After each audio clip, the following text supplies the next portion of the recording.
যেই হামলা হলো তাতে তো আপনাদের দলের অনেকের উপরে আপনাদের অভিযোগ হচ্ছে, কি বলবেন? এটা এদের কালচার, এটা এদের কালচার, এতে কোনো কিছুই না। এরা আমাকে ভয় পেয়েছে, সেই জন্য এরকম করছে। আপনাদের দলের যেই যাদের উপরে আক্রান্ত হয়েছে তাদের ক্ষেত্রে আপনি কি বার্তা দেবেন? এই যে হামলাটা হলো, আমি তো আগেই বলছি, ভয়কে জয় করতে হবে, সাহসী হতে হবে। এই বাংলায় বাঁচতে গেলে সাহসী না হলে বাঁচা যাবে না। কেন আপনার উপরে বারংবার হামলা চালাচ্ছে? কেন এই অভিযোগ? ভয় পেয়েছে, বারবারই তো বলছি আমাকে ভয় পেয়েছে। আর এই ঘটনার মাঝখানে দাঁড়িয়ে আপনার এই প্রচার, তাতে করে আপনার সমস্যা হচ্ছে না? আপনি কি ভাবছেন? না, এগুলো আমি অভ্যস্ত। আমার মেয়েকে যেভাবে খুন করেছে, তারপরে সেই ধর্ষকদের যারা সমর্থন করেন তাদের আমি মানুষ হিসেবে গণ্য করি না। একেবারে আপনারা জানতে পারছেন যে এখানে বিজেপি প্রার্থী অর্থাৎ রত্না দেবনাথ অভয়ার মা, তারও যেই বক্তব্য, যেই তাদের উপরেও কিন্তু উল্টে হামলা হয়েছিল এবং তাদের ক্ষেত্রেও কিন্তু মহিলারা আক্রান্ত হয়েছে এবং এই ক্ষেত্রে তার কড়া বার্তা যে তিনি একা নামবেন রাস্তায়, দরকার হলে সবার সামনে একা এগিয়ে যাবেন এবং সেক্ষেত্রে তিনি নির্ভীক। ক্যামেরায় নামান সাহের সাথে অনুষ্কা মণ্ডল, খবর, কলকাতা। বাংলায় অবস্থা, আমাদের বাংলা বাদ দিন, আমরা পশ্চিমবঙ্গ পানিহাটির লোক, পানিহাটির কথা বলছি। অভয়ের মা দাঁড়ানোতে, ওরা দাঁড়ানোতে হেরে গেছে। এতটা ভয় হয়েছে যে ওদের অভয়ের মার সামনে আসা তো দূরের কথা, পোস্টার দেখলে ছিঁড়ে দিচ্ছে, ব্যানার দেখলে ছিঁড়ে দিচ্ছে। তারপরে ওদের হচ্ছে না, যখন উনি যাচ্ছে একটা জাস্টিসের জন্য, বিচারের জন্য নেমেছে, ওনাকে মারার জন্য তেড়ে আসছে, জয় বাংলা বলে স্লোগান দিচ্ছে, যেটা ওদের অভ্যাস, যে পশ্চিমবাংলাকে বাংলাদেশ করার চেষ্টা করছিল, সেই স্লোগানই দিচ্ছে। কি বলবো এদের? কিন্তু এই ক্ষেত্রে অভিযোগ উঠেছে, যেই ছবি আমাদের সামনে এসেছে, যে তাদেরকে রীতিমতো ধাক্কাধাক্কি এবং মারামারি করা হয়েছে এবং সেক্ষেত্রে আক্রান্তের ছবিও কিন্তু উঠে এসেছে। এই বিষয়ে তো প্রশ্ন উঠছে। দেখুন, ওখানে একটু আগে দেখেছেন কি ভিড়টা করেছে? আমাদের তো মিছিল হচ্ছে, ওদের তো মিছিল নেই, তাহলে ওদের ভিড়টা কিসের জন্য হচ্ছে? ওখানে ওদের ভিড়টা কিসের জন্য হচ্ছে? আমরা তো মিছিল করতেছি, ওদের তো কোনো মিছিল নেই, তাহলে ওদের ভিড়টা কিসের জন্য আসছে আপনারা বলুন। আপনাদের দিক থেকে যে স্লোগান হচ্ছিল, সেক্ষেত্রে তাদের পাল্টা স্লোগান, সেক্ষেত্রে কি উত্তপ্ত পরিস্থিতি এবং তারপরে হাতাহাতি জায়গায় পৌঁছলো কি? আমাদের মহিলাদের ধাক্কা মেরেছে, আমরা সরাতে গেছি। আপনাদের মহিলাদেরকেও ধাক্কা মারা হয়েছে? ধাক্কা মারা হয়েছে, এমন ভাবে ধাক্কা মারছে যেটা মাইকের সামনে ক্যামেরার সামনে বলতে পারছি না আমরা। সেই জন্য আমরা ওদের ছাড়াতে গেছি। ছাড়ানোর, ওদের অ্যাটিটিউড ছিল মারার, আমাদের অ্যাটিটিউড ছিল ছাড়ানোর। এটাকে এবার কীভাবে দেখবেন আপনারা, সেটা পাবলিক বলবে। সেক্ষেত্রে আপনাদের মহিলারাও আক্রান্ত হয়েছে? মহিলারা আক্রান্ত হয়েছে, আমাদের একটা ছেলে আক্রান্ত হয়েছে। চক্রবর্তী, আমি প্রথমেই জেনে নেব যে দাদা, মানে কি বলবেন এই যে ঘটনা, এই যে হামলা, এই বিষয়ে কি বলবেন? বলার কিছু নেই, দেখতে তো পাচ্ছেন। নারী সুরক্ষার কথা বলে একজন বৃদ্ধা অসহায় মানুষ, যার ওপর আক্রমণ। আয় তুই আয়, একটা প্রতিবন্ধী ছেলে, একটা একটা একটা ছেলে, বিশেষভাবে সক্ষম একটা ছেলেকে তাকে এইভাবে মারা। এই দিন ওরা আনতে চাইছে। আপনারা বিচার করবেন, আপনাদের মাধ্যমে মানুষ বিচার করবে। নারী সুরক্ষার কথা তো বলছে, যে নারী সুরক্ষা একদম, এই মানুষটাকে মারার পরে যারা নারী সুরক্ষার কথা বলে, আমি জানি না যে মানুষ তাদেরকে আদৌ বিশ্বাস করবে কিনা।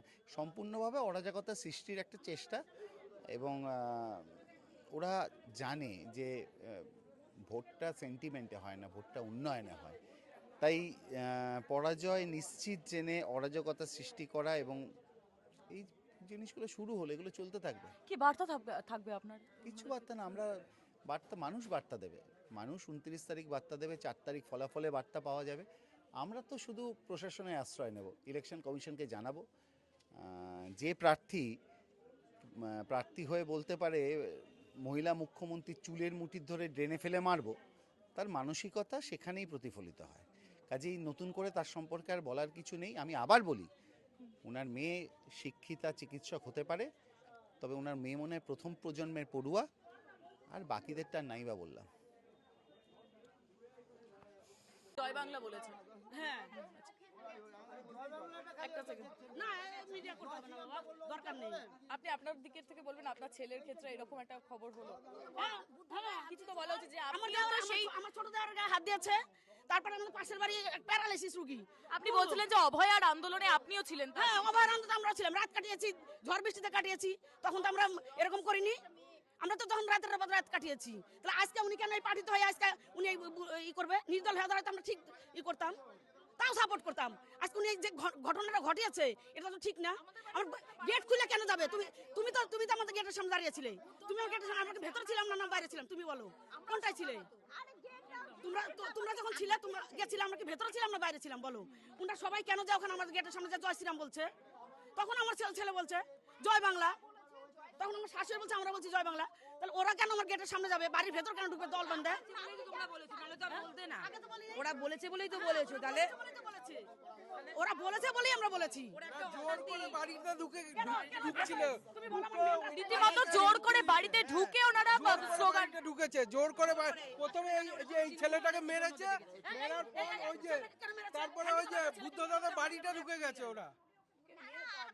আপনাকে হঠাৎ করে ওরা আচমকাই হামলা করলো। আমি আমাদের 34 নম্বর ওয়ার্ডে কাউন্সিলরের বাড়িতে থাকি এবং আমাদের টার্গেট আছে, এই জন্য বড় কথা।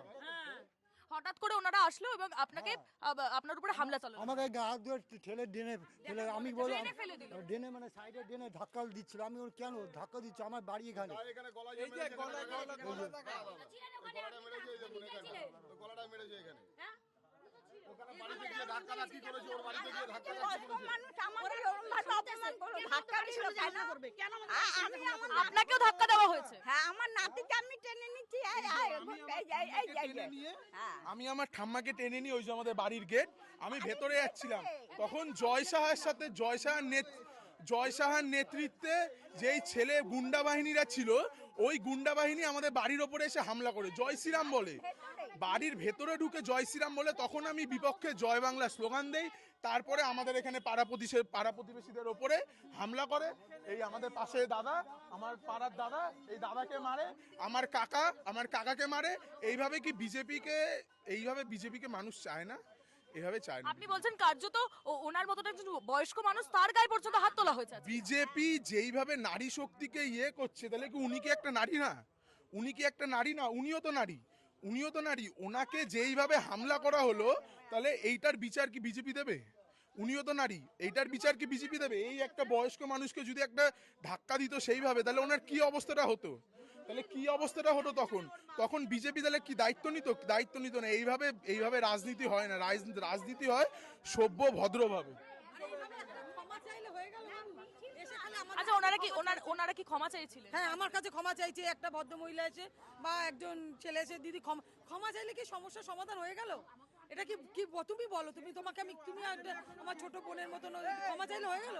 আজকে একটা ছেলেটা বিপদে যে পড়েছিল, বলো তো কত বড় একটা বিপদ, বলো কি কেন তোমরা রোড শো করতে বেরিয়েছো?